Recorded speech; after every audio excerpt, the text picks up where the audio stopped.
There's no business like show business like no business I know. Morning, everybody. Good to be with you here on today's edition of the morning briefing.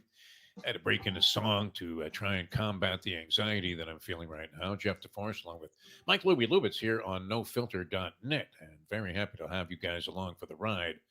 Although that ride looks like it's going to end up in catastrophe, Lubie. I was ready. I just about had a blowtorch to my $1,000 ticket that I had on the Arizona Diamondbacks at 50 to 1. The pain, the agony of defeat. This is that guy on Wide World of Sports just going right off the side of the mountaintop there on the ski jump. Hey, sorry, Greg, you mistimed the tide. Right? There's Luganis, Acapulco Cliffs. And he looks down. He says, well, there's no water there. They're halfway through a triple somersault with 1 1/2 twists there. Jim McKay is shaking with the microphone going, I don't know if he's going to make it. I don't know if he's going to make it. But it's tough to boot home a 50 to 1 shot, is it not? Have you attempted many 50 to 1 shots in your lifetime? We take a little sniff here on the Arizona Diamondbacks. It wasn't quite a dime that we have at stake here. But nonetheless, even if it was, $3, you're talking about 50 to 1. There's an enormous psychological euphoria that you experience. It's better than anything. All the drugs in the late 70s, early 80s that were being shipped in here. You could have cocaine straight off the Colombian vine, and you couldn't experience the type of euphoria that you do if you're a degenerate gambler and you score at 50 to 1. Why, Luby? Because what do we want in life? We want validation. We want to know that for a rare change, we were right. And at 50 to 1, we were right when everybody else was dead fucking wrong. So it was with great interest that I watched to see if the Arizona Diamondbacks could come back and rebound off what was a relatively flat performance. I don't want to say it was as flat as the proverbial Parisian runway model, but it was a flat performance in game number 1. They came back, they bounced back a little bit, they got the 2-run homer, final score 5-3. But in essence, what? It was like watching Floyd Money Mayweather fight, right? Where, just with a little jab and the occasional power shot, the shoulder roll, he controls the first 9 rounds. And even though he coasts through the last 3, you're still going to give Money Mayweather the fight. Yeah, you know what? You suck, Floyd. How great was that, too, when he told Larry Merchant that he was going to beat the crap out of him and that he should be fired. And Merchant fired back, yeah, well, if I was 50 years younger, I would knock your ass out. I think, I don't know, Larry. I mean, you might have become a little bit delusional there in your old age when you were doing those fights on HBO, because I don't think that was happening. Just look at Victor Ortiz, right? They're carrying this guy out in a stretcher. Unbelievable. But anyway, at 50 to 1, you have the Arizona Diamondbacks, and then you have to watch this atrocity last night, Lubie. Did you catch any of this baseball game by any chance? I definitely caught it. And Philadelphia Phillies look like a juggernaut right now. And it's sort of annoying as a fan of a team that opposes them in the NL East. Yes. I mean, we thought for years that Bryce Harper was vastly overrated. Turned out that we were dead wrong about that. Kyle Schwarber, what a baseball atrocity this is, that you have a guy that's under the Mendoza line leading off. A guy who makes Yogi Berra look like he was Bullet Bob Hayes, like he was some kind of sprinter, like he was Carl Lewis in his prime. You going to do the long jump tonight, Carl? As long as he doesn't throw out the first pitch or sing the national anthem. Man, he was lousy before ball games, wasn't he, Carl Lewis? He unfortunately, whatever distinction he had as a track and field star, he denigrated that badly. Remember when he looked like he was at Don Carter Lanes when he rolled that ball up the home plate? Like, that's a superstar athlete? Learn how to throw, man. Don't want to see this guy in a javelin. I mean, you're liable to have one go right into the stands and pierce some guy in the chest. It's ugly. But that's how ugly it was. Schwarber, like a sub 200 hitter that strikes out a zillion times. And he's your leadoff man. Yep. Maury Wills and Lou Brock are rolling over in their grave as they watch this series unfold. And yet he leads off with a home run like every night of the postseason. Now has 18 postseason home runs. And our man Dave Dombrowski, who defies all of the usual templates by which franchises are built. Well, you know what? How many times have we heard this, Libby? Especially being in South Florida with the now Miami Marlins. Well, what we have to do is build through the farm system. Yes. That's right. We got to find some good players, some good young players, and cultivate them into our style of play. and get them acclimated to the culture of the organization. And you're thinking, yeah, well, when are you going to do that, man? Any time in my lifetime would be good. That it never happens, right? Dave Dombrowski says bullshit to all of that, man. I mean, Yep. holy Bill James, what are we talking about here? He says, let's get veteran players, pay them a lot of money, and hope that you hit on 1 out of 2, or maybe 2 out of 3, and all of a sudden you've got a winning team and a winning franchise. So it looks brutal for our 50-1, Libby. Yes. Should I burn the tickets? What do you think? No, look, we saw with the It Panthers. is baseball, yeah. We saw that teams can come back. It happens. But yes, I wouldn't be confident at this point. The Phillies look like a freaking monster, and it's really annoying. Yeah, and the other Cinderella story that's taken place is the Texas Rangers, where the Rangers are in command right now, up 2-0 on the Houston Astros. I mean, if you really had some guts, Lubie, do you dive on the Astros to win 4 out of 5 at plus 400 to win the series? Would it be worth taking a shot on that, or do you need Jose Altuve and the rest of the Astros who are at the top of the order to snap out of this coma immediately if they're going to somehow prosper in this series? So right now I'm in a commanding position. It's happened in baseball history, I think something like 89 times. And only on 14 of those occasions has a team that was down 2-0 in a best-of-7 series come back to win. Very prohibitive and precarious position to be in, right? That's kind of like when you had the near pin in high school and college wrestling. The near pin, which was worth 3 points. I mean, these two teams are nearly pinned to the ground there as they both trail by 2-0 margins. But we'll see what happens. How is this possible, Lubie? Does this baffle you? And I'm confounded by this. And how many times have we had interviews with coaches where they've said to us, well, you know what?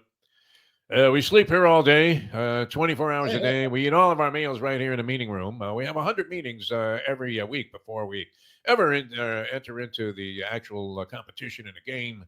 And we make sure that we have everything covered, all of our bases covered. We watch 300 hours of film. We've seen more film than Martin Scorsese, for God's sake.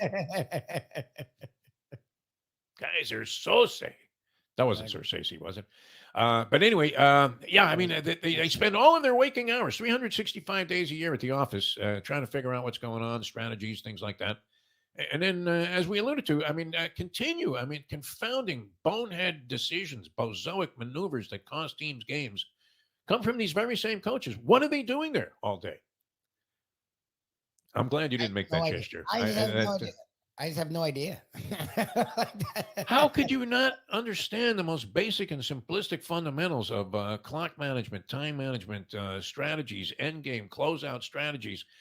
How are you completely bereft of any talent at what is supposed to be the most important and critical position and basic instinct that you have to be able to do this job? Correct. I mean, how long can you spend in meetings and then come up with a decision like Mario Cristobal did, University of Miami? I hate to keep pounding this, but it's so outrageous, so egregious that you're wondering. I mean, did he spend any time in the office at all? I mean, maybe he was like Steve Spurrier when he was with the then Redskins. How's it going, Steve? Practice today? No. I mean, Kevin Lockery was like that when he was coaching the Miami Heat. Practice? No, we're fishing down in the Keys. No wonder they won like 14 games. Exactly. Unbelievable. But what are these guys doing that they don't know their own job? I mean, Brian Daboll, same thing in that Giants game against the Buffalo Bills. There's 12 seconds left. You have no timeouts. You're at the 1-yard line. You're leading 6-0, an impossible position to even conceive of the Giants being in there, having a horrible season. You have a chance to either be up 9-0, which would suck in and of itself, or take 2 shots into the end zone with passing plays and possibly go into the locker room at halftime with a 13 or 14-0 lead. And instead, the guy runs the ball, the guy gets stuffed, and you're thinking, how many meetings did you have in the Giants facility there? I mean, were the Maras in on these meetings? Because if they were, and that was going to be your decision at halftime with 12 seconds to go and no chance to run another play if your guy gets stopped, they would just take your contract and throw it in the shredder, Brian. That's it. Coach of the year notwithstanding. It's over. Well, that's the thing. Like, and I get he was red-faced walking out the field, so it clearly wasn't his call. And I understand Tyrod Taylor's a veteran, but he's the backup. Like, why is there any leeway there? Like, that's what I don't get with these coaches is they're these big figures hovering over the team, And then when something bad happens, you're like, "Oh, I didn't do it." It's like, I don't what are know. you doing? Like, what are you there for if you're not doing that? Sounds like a certain former president. Yes, yes. It wasn't I me. know nothing about that. Woman? What woman? There's no woman here. Get caught red-handed in bed with another chick. You kidding me? Unbelievable. All right. Unbelievable. Lubie was very upset. I don't know. Have you gotten over it? Your emotional distress, your psychological damage, your just flat outright depression that your beloved team, the Miami Heat, did not make the acquisition. Everybody was anticipating. Everybody said it was a foregone conclusion. Damian Lillard, with all of his talent, was going to bring his talents to South Beach and follow in the footsteps of the great LeBron James and many others. And he was going to join Jimmy. Talk about Jimmy Buckets, Jimmy Butler, who looks to be one of the great clutch players of all time, and as the embodiment of Heat culture. Which culture to me was always like a yogurt that I had in the fridge for 2 years when I was a bachelor. There would be like that little tree growing out of it, and you're thinking Louis Pasteur wouldn't even touch this shit. But everything was gonna, all indications were. Even Brian Windhorst, I think, was saying, yeah, Lillard, that's a cinch. He's going to the Heat. Mhm. And he ends up, was this just out of the mindset that maybe people around the league have, which is no matter what the circumstances are, no matter how self sabotaging it may be of a maneuver for your own team, that you do anything in your power to fuck Pat Riley, I which don't know if it's is the apparently league. what this Joe Cronin did. What do you think, Lou? I don't know if it's the league. I know it's what Cronin felt. Cronin didn't hide it. Like we've talked about this at face value. When you put all the assets together from both trades, it feels like they got a lot of pieces. They did. They didn't get good pieces. They didn't get pieces that you want for a rebuilding franchise. They didn't get pieces that are going to keep Joe Cronin's job. They Yeah. got a lot of pieces. And what they did was make the two teams, the Heat at the time might have been a little better than the Heat, and clearly better. Like Milwaukee now is clearly better. And the Celtics, one issue was toughness. Drew Holiday's tough. So now they're tougher than the Heat. Or I don't know about tougher. They're better than the Heat. So it's annoying. I've gotten over in the sense that once you saw early on that Cronin was telling the Heat to go fuck themselves, I knew Lillard wasn't coming to the Heat. It's just annoying that he found a way to shoehorn two contenders and give them top-notch players for nothing. Like it's usually when you give up a Drew Holiday, when you give up a Lillard, you get a crap load. They didn't get anything that's really useful to them at all. This is probably not universal around the country. I don't imagine that it is. But Pat Riley for us, is on our all Elliot Ness team.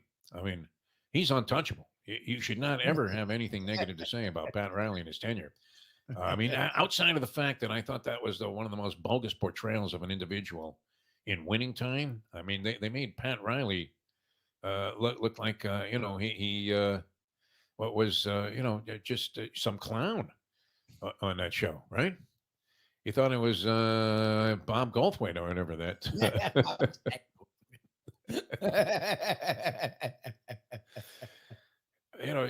Just some hippie freak that they portrayed him as, and that offended me. It really did. I love Pat Riley. I think he's brilliant. I followed him when I was a young cub reporter for a great metropolitan newspaper. Well, it was a mullet wrapper, but nonetheless, I thought it was great.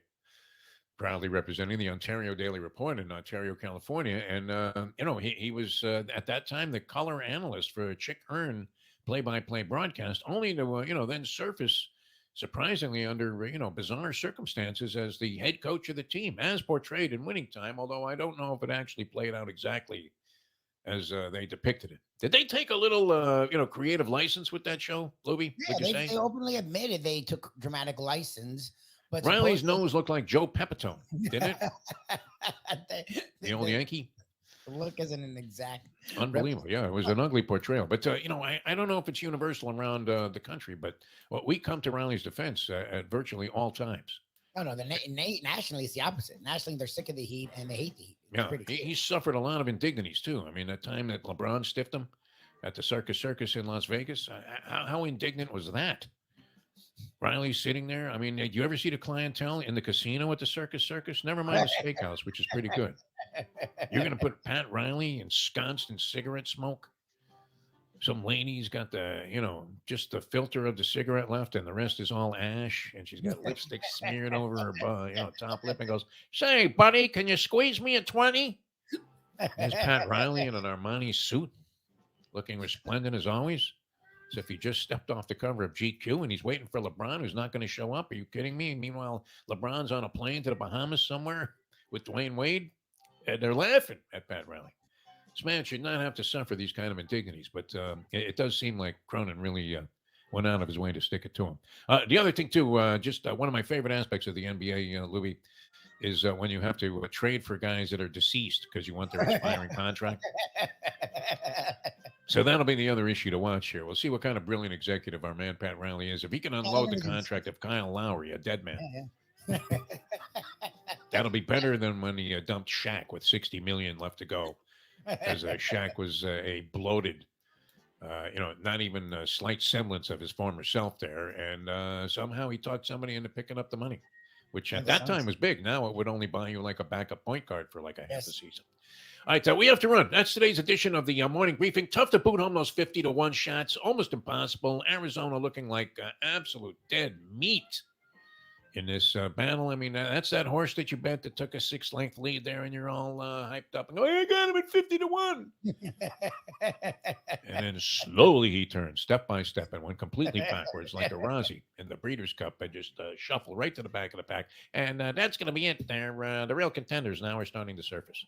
And it seems that way in Major League Baseball. I will see you next time. For Mike Lubie Lubitz, I'm Jeff DeForest here on NoFilter.net. Thanks so much for joining us. See you on the next edition of the Morning Briefing.